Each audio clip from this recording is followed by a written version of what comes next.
Hello friends, हमारे YouTube channel में आपका स्वागत है। राजपूताना टेक चैनल को लाइक करें, शेयर करें और सब्सक्राइब भी करें और साथ में बेल आइकन को भी दबाएं। एक ऐसी खबर से करने जा रहे हैं जो आज आपको दहला देगी। हिंदुओं पर अत्याचार को लेकर ये वो खबर है जो आपके रोंगटे भी खड़ी कर देगी। आपको यकीन नहीं होगा कि यह खबर दिल्ली से सिर्फ 150 किलोमीटर की दूरी पर बसे एक शहर की है।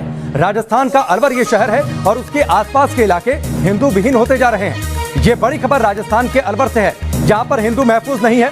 न्यूज नेशन की बड़ी पड़ताल में यह सच सामने आया है और यह सच आज आपको दिल और दिमाग खोलकर देखना चाहिए, सुनना चाहिए और समझना चाहिए और इसके खिलाफ आवाज भी उठानी चाहिए।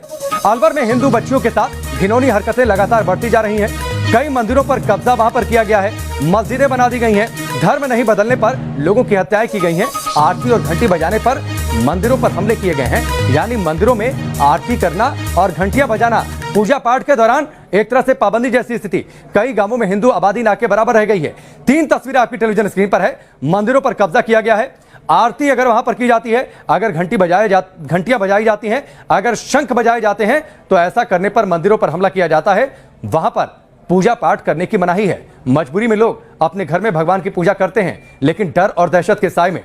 दूसरी तस्वीर है हिंदू बेटियों पर जुल्म हो रहा है। वो घर से बाहर निकलने पर असुरक्षित महसूस करती हैं कि कब कोई आकर उन्हें छेड़ दे, उनके साथ किसी दुष्कर्म की वारदात को अंजाम दे दे। हिंदू विहीन होते जा रहे हैं ये गांव अलवर और भरतपुर, यानी राजस्थान का जो मेवात का इलाका है। राजस्थान के भरतपुर जिले के भंडारा गांव में 400 साल पुराने शिव मंदिर पर कब्जा कर लिया गया। भंडारा गांव का शिव मंदिर अब इतिहास बन गया है। उसे मस्जिद में मिला लिया गया है और वहां मस्जिद का निर्माण हो रहा है।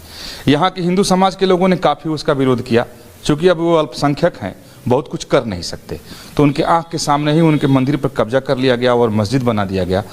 अब ये लोग इतने दुखी हैं, शोक संतप्त हैं कि जो एक मंदिर था वो भी निकल गया हाथ से।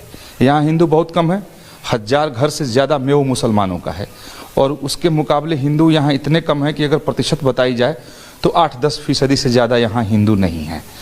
तो ऐसी स्थिति नहीं है कि ये लड़ सकें, अपने मंदिर के लिए संघर्ष कर सकें।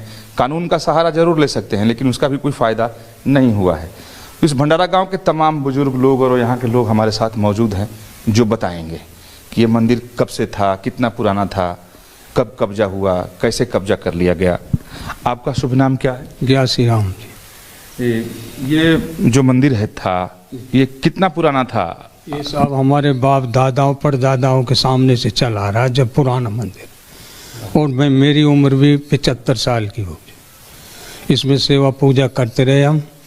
अब साहब मुसलमानों ने मतलब ये मंदिर ये खराब कर दिया, बनाने नहीं दिया और सेवा पूजा नहीं करने देते। अच्छा। हाँ जी, हमारी जनसंख्या बहुत कम है जी, अल्पसंख्यक में। हमको नाजायज ये सताते हैं और मंदिर पर कब्जा कर लिया है इन्होंने। अच्छा, तो मस्जिद बना रहे हैं वहाँ? मस्जिद बना रहे हैं, जो मस्जिद बना रखी है उस पर मस्जिद में मिला रहे हैं उसको। अच्छा, मस्जिद में मिला लिया, मैंने देखा कि उसको। जी हाँ, मिला लिया जी। और इस सच को आज देश को सुनना समझना चाहिए कि आखिरकार हम किस दिशा में जा रहे हैं। राजस्थान के मेवात, जिसका जिक्र हम लगातार कर रहे हैं, वहां पर हिंदुओं पर अत्याचार हो रहा है। इसका दहलाने वाला खुलासा हुआ है अलवर जिले के रामगढ़ में। यहां 11वीं में पढ़ने वाली छात्रा से 1.5 साल तक छेड़छाड़ की गई। मेव मुसलमानों ने बच्ची से बलात्कार भी किया। इस बच्ची ने स्कूल जाना छोड़ दिया। मुसलमानों ने घर से इस लड़की को उठाकर ले जाने की कोशिश की तो तंग आकर लड़की ने 18 जून को कुएं में कूदकर जान देने की कोशिश भी की। मामला पुलिस में पहुंचा तो परिवार पर दबाव बनाया गया कि आप समझौता करिए। 23 जून को लड़की के पिता की हत्या कर दी गई। शव को जंगल में पेड़ से टांग दिया गया। इंसाफ तो चाहिए, हिम्मत तो करनी पड़ेगी एक तरह से, पर इस समय ना मुझे बहुत डर लग रहा है, क्योंकि ना मैं पापा को खो चुकी हूँ। कोई भरोसा नहीं कि मेरे भाइयों तक की मुसीबत बन जाए। अब तक मैं मजबूत हूँ बयानों पे, लेकिन आगे पता नहीं, क्योंकि धमकियाँ तो अब भी हैं हमारे पास। कहा गया है कि एक लाश बिछ गई, आगे जाने कितनी लाशें बिछ सकती है, कोई भरोसा नहीं है। ना मुझे 1.5 सालों में मुझे इतना घुटन कर दिया उन्होंने मेरे अंदर, मुझे खुद को घुटने पर मजबूर कर दिया उन्होंने। सर, उन्होंने बहुत, मैंने सोचा नहीं था कि मैं अब तक चुप थी क्योंकि अपने परिवार के लिए जिस दिन इंसाफ मांगा तो देखो मेरे पिताजी का क्या हालत कर दिया उन्होंने।